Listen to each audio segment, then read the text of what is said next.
Bueno, bienvenidos al Faro en tu casa.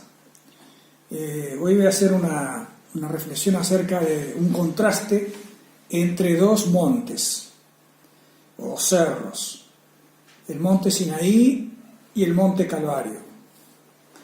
En el monte Sinaí vemos a Dios manifestando toda su veracidad, toda su furia en alguna medida, en contra toda rebelión del ser humano, del corazón del ser humano. Cuando Moisés, por invitación de Dios, subió al monte Sinaí a recibir la ley, también recibió una recomendación adicional. Y lo leemos en el capítulo 24 de Éxodo.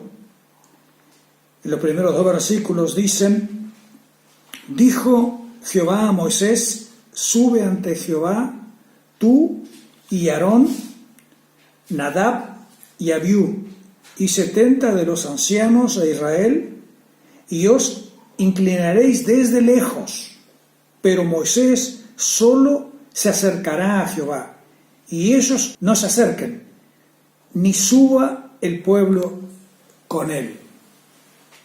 ¿Por qué?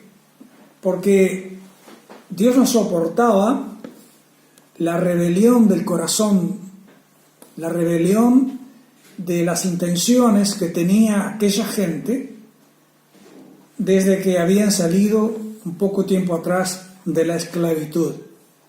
Es más, si subían, eran consumidos por la ira de Dios, morirían.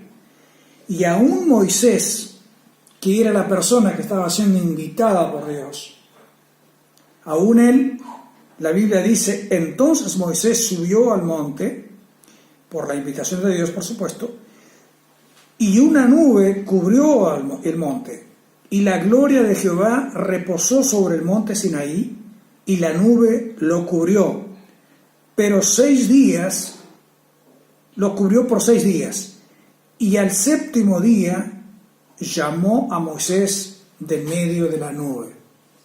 Quiere decir que Moisés tuvo que estar envuelto en una nube durante 6 días para poder acercarse a Dios, subir y esperar allí.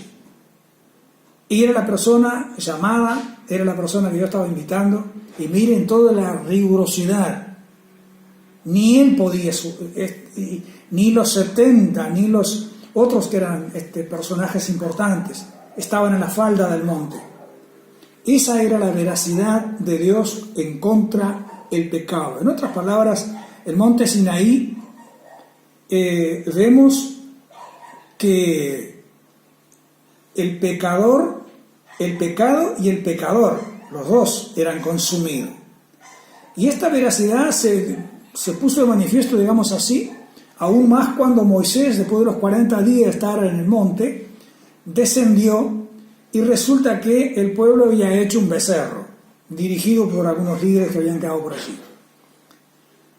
Y la ira de Dios, dice Éxodo 32, 9 y 10, que se encendió y los quería matar.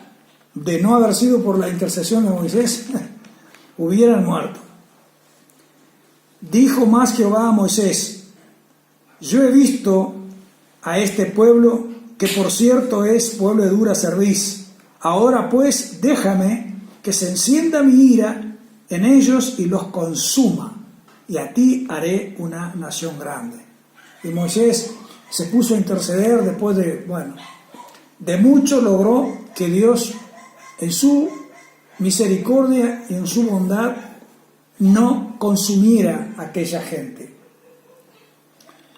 Sin embargo, el contraste aparece en el otro monte, el monte Calvario. Vemos una escena diferente allí. Es la misma severidad de Dios. Es el mismo enojo de Dios en contra del pecado y de la rebelión humana. Pero en este caso está siendo volcada, está siendo descargada en la persona de nuestro Señor Jesucristo, quien sufrió la cruz, quien soportó esa ira que castigaba el pecado en su persona para librarnos a nosotros de la muerte y del sufrimiento. Ese es el contraste que notamos entre el monte Sinaí y el monte del Calvario. Y claramente, hermanos, esto queda más reflejado cuando el Señor desde la cruz pronuncia aquellas últimas 7 palabras donde queda de manifiesto ese amor es incondicional por el humano, por nosotros los pecadores. La primera palabra es que está en Lucas 23:34, perdónalos porque no saben lo que hacen. Y él estaba siendo colgado de una cruz. Estaba colgado de una cruz y pronunciando estas palabras dirigidas a Dios: Padre, perdónalos porque no saben lo que hacen. La segunda palabra, que está dirigida a aquel delincuente que estaba con él, colgado por sus crímenes. En aquel momento el hombre le dice al Señor que se acuerde de él cuando venga en su reino, y él le dice: de cierto te digo que hoy estarás conmigo en el paraíso. Eso es un perdón incondicional. La tercera palabra es mujer, y aquí tu hijo, hijo, y aquí tu madre, resolviendo un tema emocional antes de partir. La cuarta palabra, él hace una pregunta al Padre frente al dolor, frente a aquel gran sufrimiento.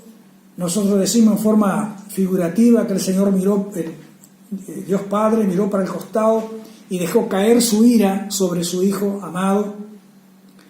Y entonces él hace la pregunta: Elí, Elí, lama sabactani, que quiere decir: Dios mío, ¿por qué me has desamparado?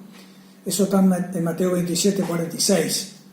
La quinta palabra dice: tengo sed, es decir, sería una sed física, pero también quizás una sed de justicia y de que se resolvieran los temas de pecado de este mundo. La sexta palabra, como ya concluyendo un poco su sufrimiento, dice: consumado es. Eso lo encontramos en Juan 19:30, como que al fin lo logré, al fin llegué a esta meta, logré sortear toda esa cantidad enorme de sufrimientos. Y la última palabra, la séptima, dice: Padre, en tus manos encomiendo mi espíritu.